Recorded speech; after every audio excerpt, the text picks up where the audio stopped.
où j'ai filmé non plus. C'est le bordel, toi. Donc là, nous arrivons à la deuxième phase qui est l'extrusion ou la regranulation. Il y a plusieurs termes qui sont appropriés à ce process. Donc là, la matière broyée va être vidée sur ce tapis. Elle va passer encore une fois sous un détecteur de particules métalliques, puisqu'il faut éviter les impuretés métalliques dans les matières plastiques. Elle va tomber dans cette tour qu'on pourrait appeler une tour de précompaction ou de densification de la matière. Donc le produit va être malaxé et échauffé à force de tourner dans cette espèce de grande tour. Et après, va être poussé dans une vis. Donc le principe de l'extrusion, c'est tout simple, c'est que c'est une vis sans fin qui va amener la matière du début de la machine jusqu'à la fin de la machine en malaxant, en triturant et en mélangeant la matière.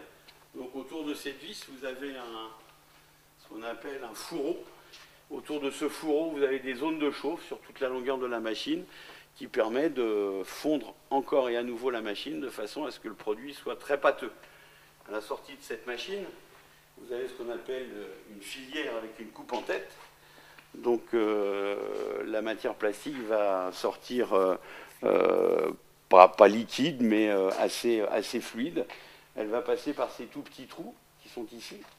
D'accord ? Et il faut imaginer que ce système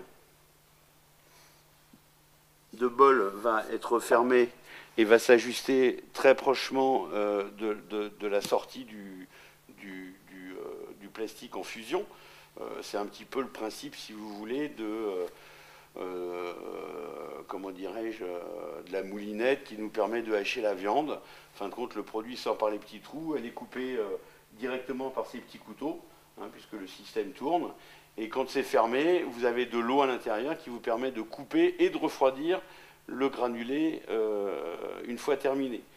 Ce produit va être aspiré avec l'eau dans un système de tamisage pour enlever tous les petits granulés qui sont mal formés, par exemple, qui vont passer dans une essoreuse de façon à enlever l'eau qui a servi à refroidir les matières plastiques et qui va être stocké dans ce petit stockage tampon qui nous permettra après de les mettre en big bag de façon à les expédier à nos clients.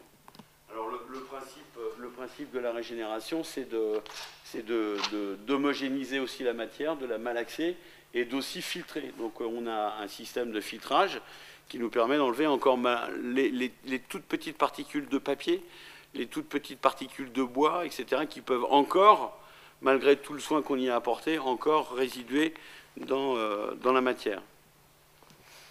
Donc une fois la matière granulée, je vous disais, elle va dans ce silo de pré-stockage avant d'être mise en big bag. Une fois que le produit est mis en big bag, il est à nouveau analysé par notre laboratoire de façon à valider la qualité demandée par nos clients.